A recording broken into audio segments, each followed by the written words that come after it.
যদি কেউ প্রথম রাকাতে ভুলবশত বা ইচ্ছাকৃত সূরা ফাতিহার পর সূরা নাস পড়ে ফেলে, তাহলে দ্বিতীয় রাকাতে তিনি কি করবেন? বিরাট জটিল প্রশ্ন।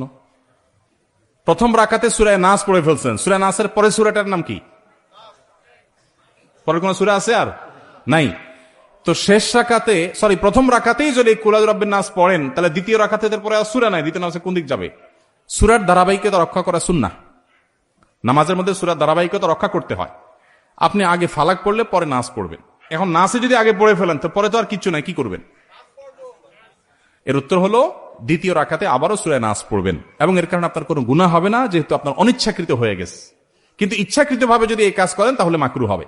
তাও নামাজ হয়ে যাবে, নামাজটা ত্রুটিপূর্ণ হবে, নামাজটা একটা ত্রুটিযুক্ত হয়ে গেল, মাকরুহ হয়ে গেল। অতএব যদি কেউ প্রথম রাকাতে কোনো কারণে সূরা নাস পড়ে ফেলেন, দ্বিতীয় রাকাতে আবার তিনি সূরা নাস পড়বেন।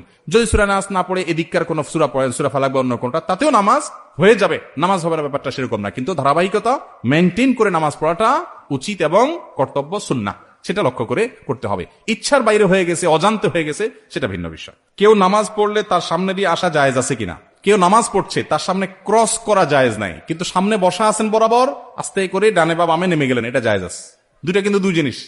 অনেকে পিছনে করে নামাজ পড়তেছে, বেচারা একটু লম্বা কেরাতে পড়তেছে, সুন্দর করে নামাজ পড়তেছে, বারবার পিছনের দিকে তাকা, চোখ বড় বড় করে, পারলে কই মাছের মাথা চাবায়। কই মাছের মাথা চাবানো বুঝছেন? মানে এরকম করতেছে, মাসালা জানে না। আপনি যদি কোনো নামাজের সামনে বরাবর বসে থাকেন, তাহলে ডানে বা বামে আপনি সরে যেতে পারেন। এটাকে বলা হয় নুজুল।